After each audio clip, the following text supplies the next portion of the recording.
Good morning વિદ્યાર્થી મિત્રો। હવે ચેપ્ટર 5 ના એમસીક્યુ આજે પણ કન્ટિન્યુ છે। આજે આપણે એક્સરસાઇઝ 5 માં એમસીક્યુ ઉપર ચર્ચા કરીશું। હવે આપણને અહીંયા નવો નંબરનો એમસીક્યુ આપેલો છે કે ટૂંકા સંગ્રહ ધરાવતા ઢોરમાં રંગ માટેનો જનીન લાલ સ્મોલ r અને સફેદ સ્મોલ r2 પેલો સ્મોલ r1 આ સ્મોલ r2 વડે દર્શાવાય છે। बराबर लाल माटे स्मॉल r1 અને સફેદ માટે સ્મોલ r2 ના સંકરણથી આપણે જાણીએ છીએ કે સ્મોલ r1 અને સ્મોલ r2 જ આવશે। કાબર ચિત્રનું નિર્માણ થયું તો આ ખાલી જગ્યાનું ઉદાહરણ છે।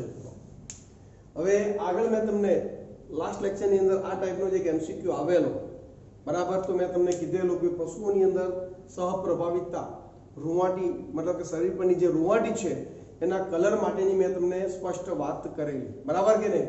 તો એ તમે જોઈ શકો છો કે સ્મોલ r1 અને સ્મોલ r2 બંનેના જનીનો આવ્યા અને કાબળ ચિત્રી સપાટી થતી જોવા મળે છે। એનો મતલબ શું થયો? એની રૂવાટી કેમ? તો કે એની રૂવાટી ઉપર લાલ અને સફેદ પટ્ટા બંનેની હાજરી જોવા મળે છે। મતલબ બંને અભિવ્યક્તિ થયા અને બંને અભિવ્યક્ત થાય એટલે મિત્રો એના માટે શબ્દ શું વપરાય? સહપ્રભાવતા, બરાબર। એટલે સહપ્રભુતા વડે આપણે એને દર્શાવી શકીએ છીએ કે બંને અભિવ્યક્તિ દર્શાવતા જોવા મળે છે। ચલો, ક્લિયર છે મિત્રો? ખ્યાલ આવી ગયો? એટલે જે ચર્ચા આપણે પહેલા કરી ગયા છીએ એને જ લગતો એમસીક્યુ પણ આવી ગયો બીજો, એટલે તમારો કોન્સેપ્ટ ક્લિયર થઈ ગયો કે પ્રાણીઓની અંદર પશુઓમાં આવી સહપ્રભાવિતા શરીર પરની રૂવાટીના કલર માટેની જોવા મળે છે, બરાબર। તો એક નવો કોન્સેપ્ટ પણ તમને અહીંયા પ્રાપ્ત થઈ ગયો। એના પછી 14મો એમસીક્યુ જુઓ। વનસ્પતિમાં જનીન કેપિટલ C અને જનીન કેપિટલ P એ રંગીન પુષ્પ ઉત્પન્ન કરવા માટે જરૂરી છે। વાક્યમાં મિત્રો પહેલો પોઈન્ટ ખાસ ધ્યાન આપજો, જનીન કેપિટલ C અને જનીન કેપિટલ P એ રંગીન પુષ્પ ઉત્પન્ન કરવા માટે જરૂરી છે, મતલબ બંનેની હાજરી જરૂરી છે। સમજો, બંનેની હાજરી જરૂરી છે। બંનેની હાજરી એટલે કેવી સ્થિતિઓ થાય ખબર છે મિત્રો?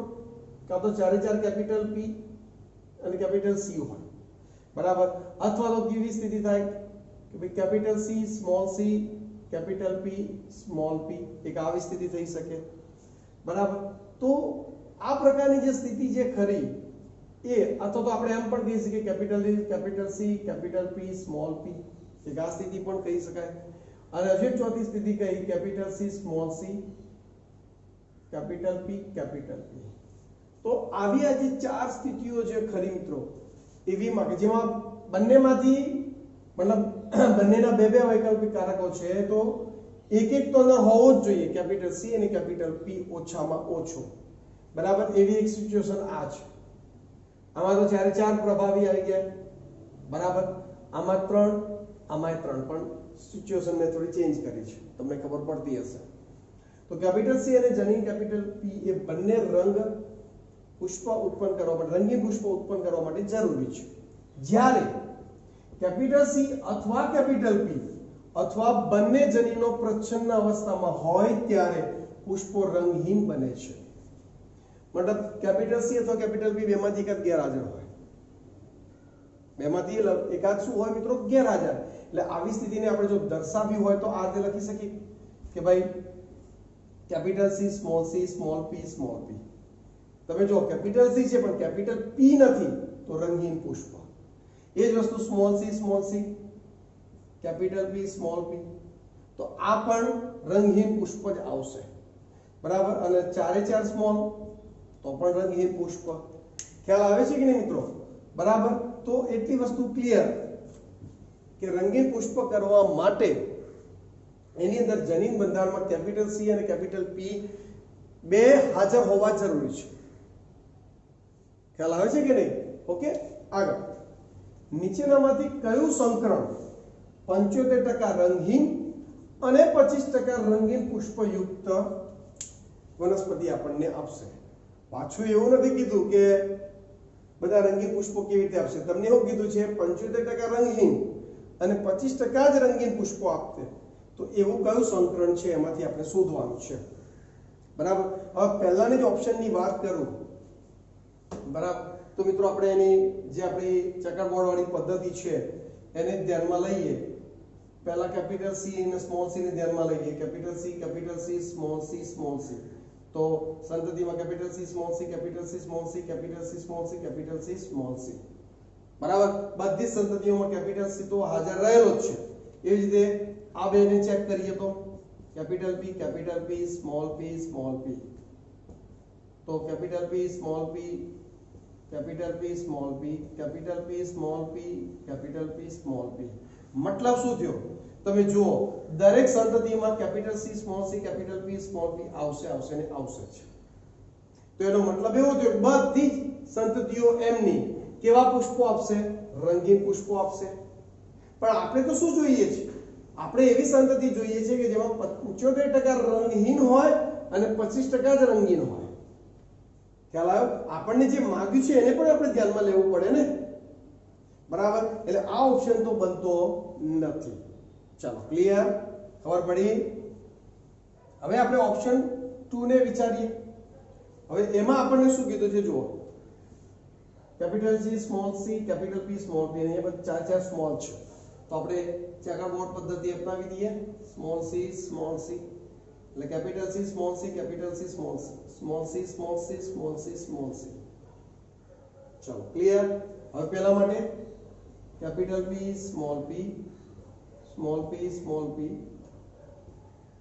चलो ready capital P small p capital P small p capital P small p capital P small p હવે અહીંયા જુઓ મિત્રો આપણે જોવાનું છે કે આપણે સંતતિમાં સમજો कैपिटल C અને कैपिटल P તો જોઈએ જ તો તમે જુઓ અહીંયા कैपिटल C હાજર હોય એવા કેટલા છે તો કે 2/4 છે અને અહીંયા कैपिटल P હાજર હોય એવા કેટલા છે તો એ પણ 2/4 છે सॉरी અહીંયા મારે મિત્રો ભૂલ થાય છે અહીંયા બધા સ્મોલ p જ આવશે આ સ્મોલ p છે ને સ્મોલ p તો એ પણ 2/4 છે બરાબર આ શું कैपिटल C स्मॉल c આ कैपिटल P स्मॉल p હવે એમને સાથે આવવાના ચાન્સીસ તો કે બંને ઇન્ટુ કરી દઈએ મિત્રો તો કે 2 * 2 એટલે 4 4 * 4 એટલે 16 मतलब 16 માંથી 4 એવા જોવા મળશે કે જેમાં capital C small c capital P small p હશે मतलब 25% 16 માંથી આપણને એવા મળી શકે છે જે રંગીન પુષ્પો ધરાવતા હોય કેવા રંગીન પુષ્પો ધરાવતા હોય હવે આપણે બીજા ઓપ્શન વિચારીએ મિત્રો કે ભાઈ આને સાથે આવવાથી રંગીન પુષ્પો મળે છે ના પરંતુ એ બંનેના પણ ચાન્સીસ શું છે મિત્રો capital C small p small p એ બી તો આપણને 4/16 મળે છે બરાબર હવે એ જ વસ્તુ આને આપણે વિચારી શકીએ તો કે small c capital P small p હજુ આમાં પણ એક જ કેપિટલ છે ખ્યાલ આવી ગયો તો એના પણ ચાન્સીસ 4/16 આવશે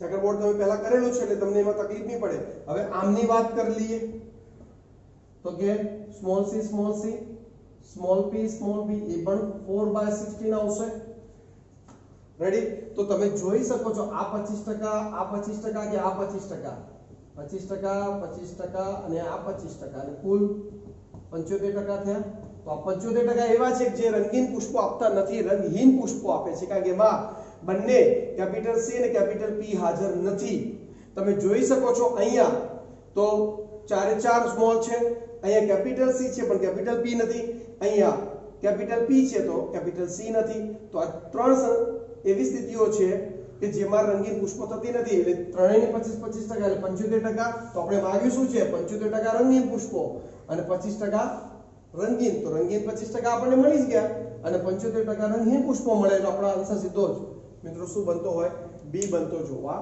મળે છે ચલો ક્લિયર ચોથો ઓપ્શન જો બધા જ સ્મોલ છે એટલે આમાં તો શક્ય જ નથી અને આમાં મિત્રો સીધી વસ્તુ છે આપણને આન્સર બી મળી ગયો છે તમે આ રીતે જ ગણતરી કરી આ તમારા ઉપર મેં છોડ્યો કે તમે વિચારજો કે એમાં કેવા ચાન્સ બને છે ચલો ક્લિયર ખ્યાલ આવી ગયો તો આ રીતે આપણે સરળતાથી MCQ ને સોલ્વ કરી શકીએ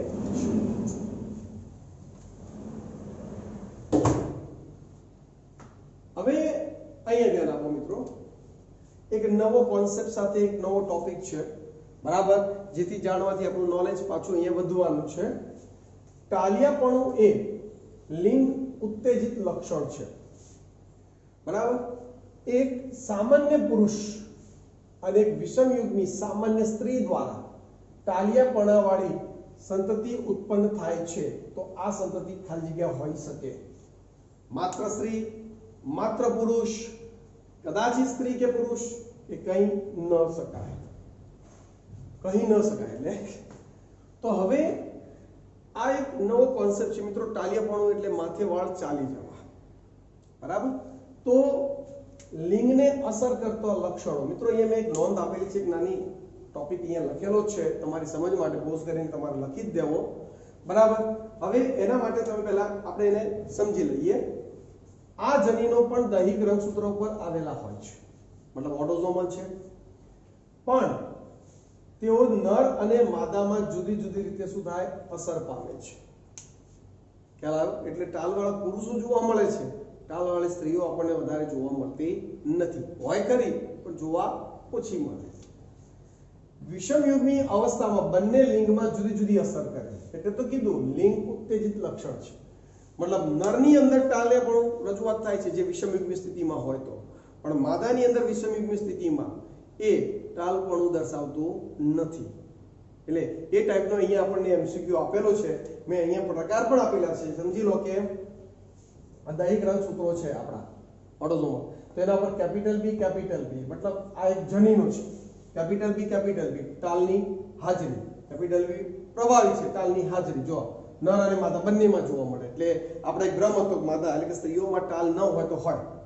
બરાબર. એટલે ક્યાં જોવા મળે તો બહુ ટેન્શન લેવું નહીં, જનીનની ખામી છે મિત્રો, એટલે એમાં કોઈ એવો પ્રોબ્લેમ ન કહી શકાય. બરાબર. સ્મોલ બી પ્રચ્છન્ન થયું, ટાલની ગેરહાજરી, ટાલની ગેરહાજરી.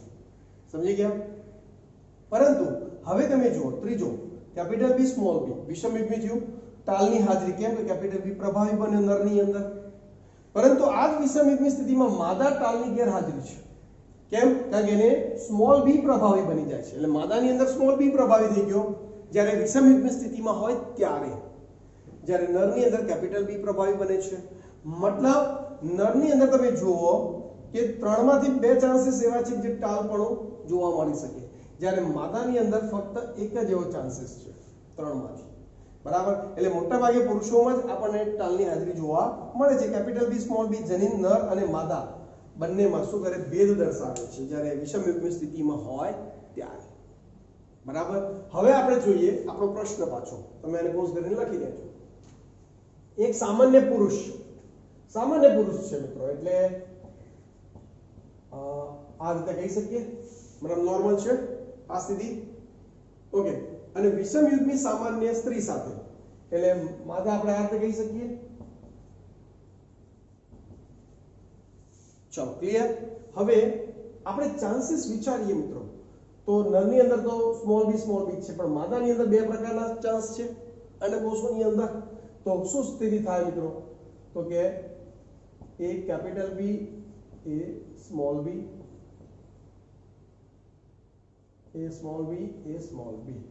બરાબર. તો અહીંયા આપણે એટલું વિચારો કે જે માદા જે હશે મિત્રો, કોણ? માદા. તો માદા વિષમયુગ્મી થશે. બરાબર. પરંતુ જે નર જે ખરો એ જેવો વિષમયુગ્મી થાય, આ ટાઈપનું જનીન બંધારણ જેવું માદા નરની અંદર જોવા મળે, એટલે એ નરની અંદર ટાલની હાજરી જોવા મળશે. જ્યારે માદાની અંદર આવી વિષમયુગ્મી સ્થિતિ હશે તો પણ માદા કેવી હશે? ટાલ એમાં જોવા મળતી નથી. એટલે ચાન્સીસ તો 4 બને ને મિત્રો, કે ભાઈ 3 બાળકો તો એવા છે કે જેમાં 2 માદા અને 1 નર જે નોર્મલ હશે. હા, માદા એક વાહક હશે, પણ એક નર જે એવો હશે જેમાં કેપિટલ બી અને સ્મોલ બી હશે. બરાબર. હવે જ્યારે નરની અંદર વિષમયુગ્મી વાળી સ્થિતિ આવે એટલે નર કેવો બને મિત્રો? ટાલની હાજરી વાળો બનતો જોવા મળે. એટલે અહીંયા આપણો આન્સર શું બનશે મિત્રો? બોમ્બે. એટલે કે માત્ર પુરુષની અંદર જ એ ટાલપણું જોવા મળશે સંતતિમાં. એટલે કે જો એનો પિતા નોર્મલ હોય અને માતા એની વાહક હોય તો. ચલો ક્લિયર છે? તો આ એક નોંધ છે મિત્રો, ખાસ લખી દેજો તો તમને વાંધો આવશે નહીં. એના પછી મિત્રો આપણને એમ કીધું છે કે બહુજનીનિક વારસો બરાબર. એના માટે આપણે વાક્યો કયું સાચું છે એની સાથે બંધ બેસતું છે એ અહીંયા આપણે શોધવાનું છે. હવે યાદ કરો મિત્રો, આ સૂત્ર આપણે તમને ભણાવી દીધું, n × n+1/2. આ સૂત્ર એ શક્ય જનીન પ્રકારોને શોધવામાં મદદરૂપ છે.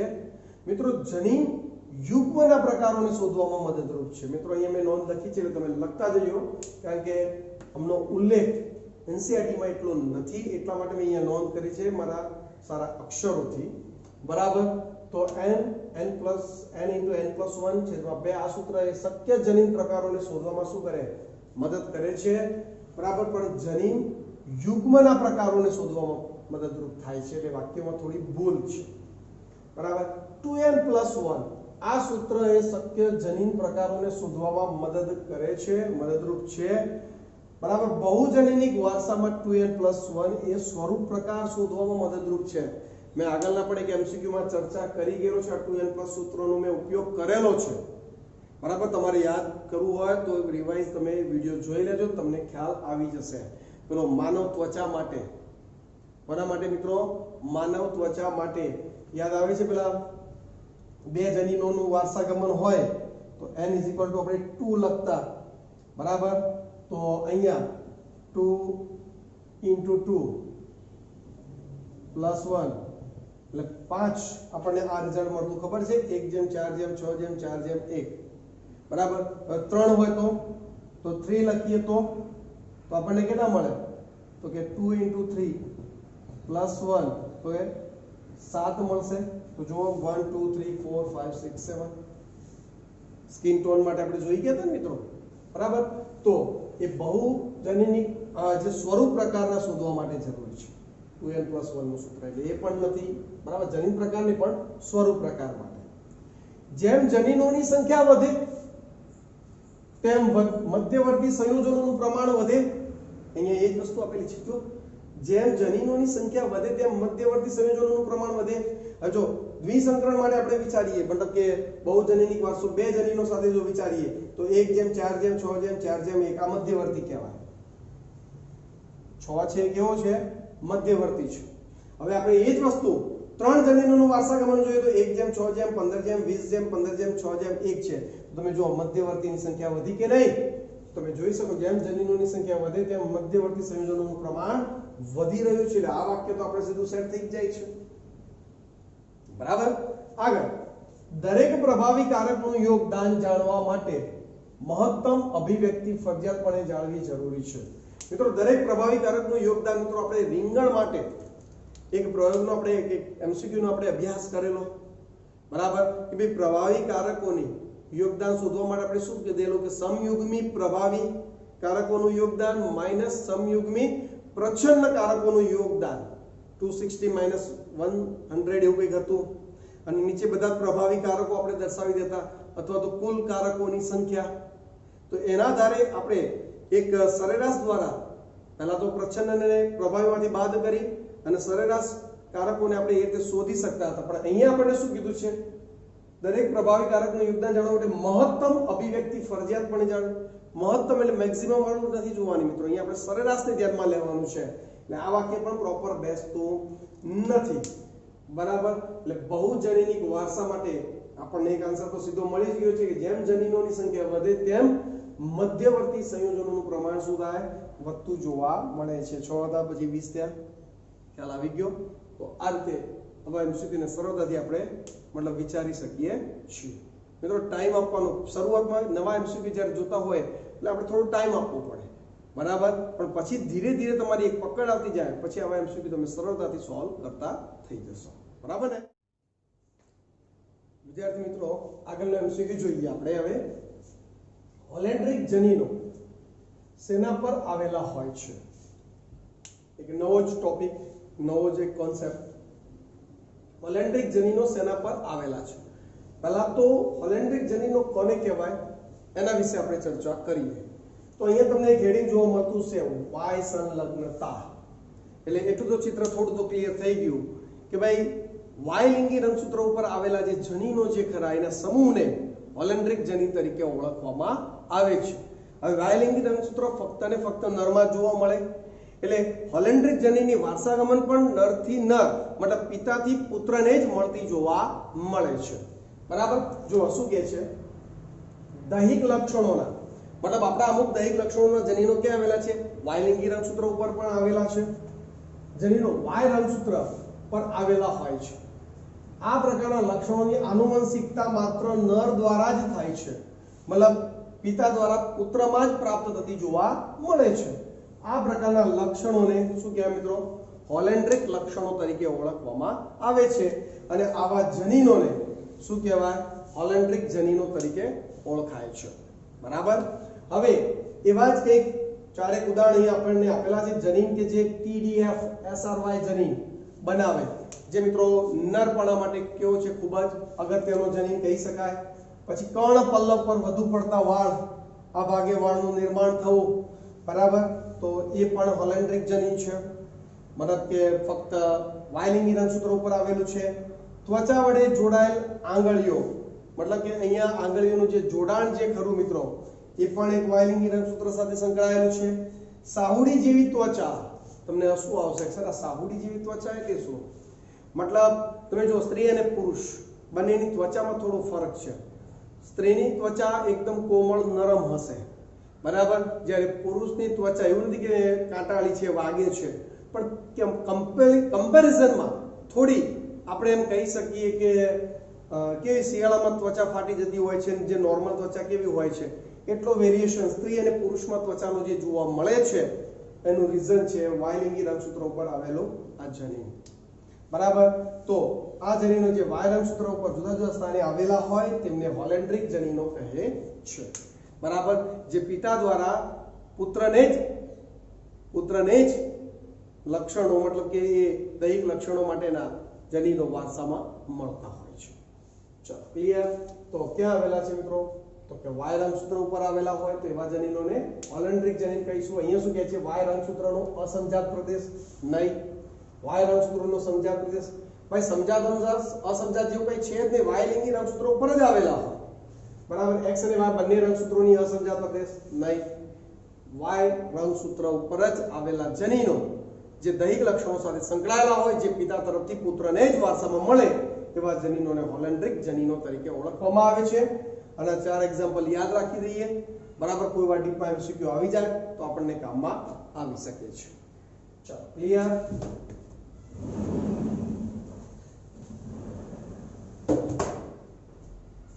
એના પછીનો MCQ છે મિત્રો 50. નીચેનામાંથી કયું કોષરસીય આનુવંશિકતાનું ઉદાહરણ નથી? હવે મિત્રો પહેલા તો કોષરસીય આનુવંશિકતા કોને કહેવાય એ તમારા માઇન્ડની અંદર ક્લિયર હોવું જોઈએ. બરાબર.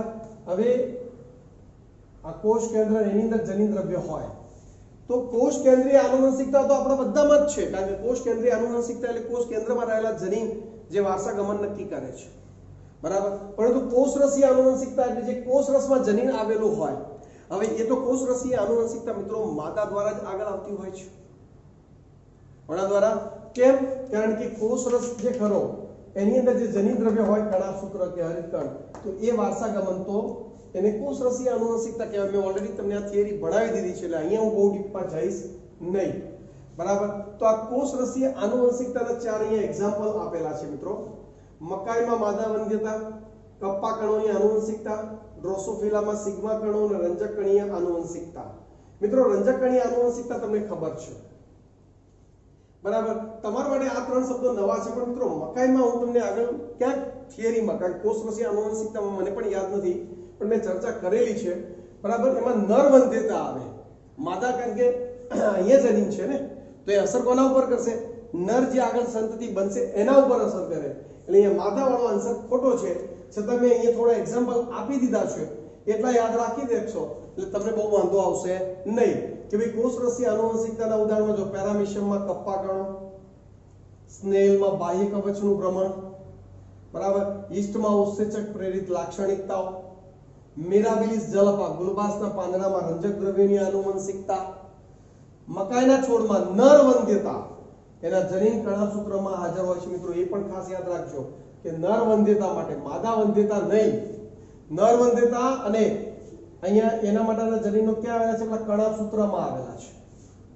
બરાબર ઓકે અને હરિતકણીય ડીએનએ આલ્બિનિઝમ જનીન હરિતકણ જોવા મળે હરિતકણમાં જોવા મળે મતલબ આલ્બિનિઝમ એટલે રંગ ગુમાવી દેવો આગળ બી આપણે ચર્ચા કરી ગયા અને આલ્બિનિઝમ જનીન મકાઈમાં ઘાતક હોય છે મતલબ કે મકાઈના જે આગળની સંતતિ માટે ઘાતક સાબિત થતું હોય છે એવું કહી શકીએ છીએ તો અહીંયા એવા આપણને એક્ઝામ્પલ આપેલા છે બરાબર મેં તમને કોષરસીય આનુવંશિકતાની વાત કરું તો ખબર છે ને નરનું ફક્ત કોષ કેન્દ્ર અને માદાનું કોષ કેન્દ્ર જોડાઈને 2n રચના બને પરંતુ નરનો કોષરસ ભાગ નથી લેતો પણ માદાનો કોષરસ ભાગ લે છે તો એ કોષરસની અંદર આનુવંશિકતા એટલે માદા દ્વારા નિશ્ચિત થતી હોય છે આવી કોષરસીય આનુવંશિકતા કારણ માદાનો જ કોષરસ ફલનની ક્રિયામાં ભાગ લે છે તો બધી અસર બરાબર એ અલગ અલગ એક્ઝામ્પલ આપેલા છે મિત્રો આટલા યાદ રાખી રાખશો તો પણ તમને વાંધો આવશે નહીં બરાબર તો આટલા એક્ઝામ્પલ ક્લિયર કરી નાખવા રેડી તો અહીંયા એક ડ્રોસોફિલામાં સિગ્મા કણો પણ એક એક્ઝામ્પલ તરીકે આપણને જોવા મળી રહ્યું છે એને પણ યાદ રાખીશું પણ અહીંયા એક જ યાદ રાખો કે મકાઈમાં નર વંધ્યતા જોવા મળે બરાબર માદા વંધ્યતા જોવા મળતી નથી એટલે આપણને તો આન્સર સીધો શું મળી ગયો સી મળી ગયો છે બરાબર તો આ રીતે એને યાદ રાખી શકો છો બરાબર એવું જ મિત્રો એક ઓર એમસીક્યુ છે કેટ ક્રાય સિન્ડ્રોમ શેના વડે થાય છે મિત્રો કેટ ક્રાય એટલે બાળક જ્યારે રડે ત્યારે બિલાડી જેવો અવાજ આવતો હોય છે બરાબર એટલે એને કેટ ક્રાય તરીકે ઓળખવામાં આવે છે હવે આ એક્ચ્યુઅલી મિત્રો આ ટોપિક તો મેં તમારી જોડે ચર્ચા કરેલી છે લોભ ઉત્ક્રમણ દ્વિકૃતિ અને સ્થાનાંતરણ યાદ કરો રંગસૂત્રોની રચનાત્મક અનિયમિતતા બરાબર હવે બધાની હાલ ચર્ચા નહીં કરું કારણ ઓલરેડી થિયરી ભણાવી દીધી છે લોપ થવો એટલે શું તો કે રંગસૂત્રનો છેડાનો ભાગ થોડો ટુકડો શું થવો ગાયબ થવો છેડાનો વચ્ચેના કોઈ પણ ભાગેથી બરાબર તો એટલા જનીનો પણ ગાયબ થઈ જશે બરાબર તો હવે જૂના સિલેબસમાં બે એક્ઝામ્પલ હતા કે ભાઈ પાંચમા રંગસૂત્રની ટૂંકી ભુજામાંથી રંગસૂત્રનો થોડો ટુકડો લોપ થાય છે મતલબ કે ગાયબ થઈ જાય છે બરાબર જેના કારણે ક્રાયડુ ચાર્ટ નામનો રોગ થાય છે જે કેટ ક્રાય મતલબ કે બાળક રડે ત્યારે બિલાડી જેવો અવાજ એમાંથી નીકળતો હોય છે અને બીજું હતું 22મા રંગસૂત્રની લાંબી ભુજાનો લોપ થાય તો ફિલાડેલ્ફિયા સિન્ડ્રોમ નામનો રોગ થાય છે એટલે 5મું અને 22 આ બંને જૂના સિલેબસના એક્ઝામ્પલ છે એટલે આ પણ એમસીક્યુ જૂના સિલેબસ સાથે રિલેટેડ છે યાદ રાખી શકો છો તમે બરાબર તો અહીંયા જોવાનું 5મા રંગસૂત્રની લાંબી ભુજાના આંશિક વિલોપન દ્વારા નહીં લાંબી ભુજા ક્યાં હતી પ્રોપર ટૂંકી હતી 5મા રંગસૂત્રની ટૂંકી ભુજામાં આંશિક વિલોપન દ્વારા તો કે યસ બરાબર કે નહીં 5મા રંગસૂત્રની ટ્રાયસોમી એટલે મિત્રો શું હતું 2n+1 યાદ છે કે નહીં બરાબર અને ઓલ અબવ નહીં એટલે આપણો આન્સર શું બનશે મિત્રો બી બનતો જોવા મળી રહ્યો છે બરાબર આ લોપની વાત થઈ ઉત્ક્રમણ એટલે શું કે ટુકડો થાય ખરો અહીંથી પણ એમના એમ 180 અંશના કોણે પાછું તેના ત્યાં જોડાઈ જાય તો એને ઉત્ક્રમણ કહેતા દ્વિકૃતિ એટલે શું થાય ડબલ થાય a b ફરી પાછો a b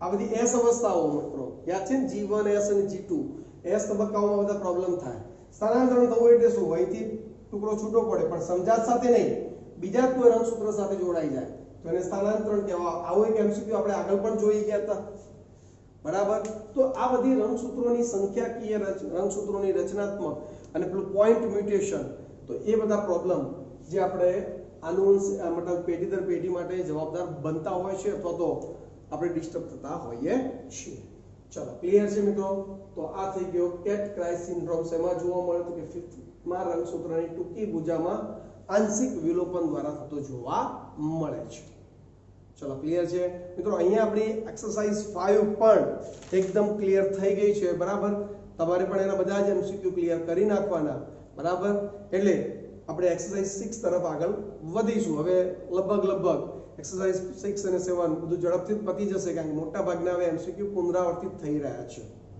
બરાબર પરફેક્ટ કરી નાખજો એટલે પછી વાંધો આવે નહીં ઓકે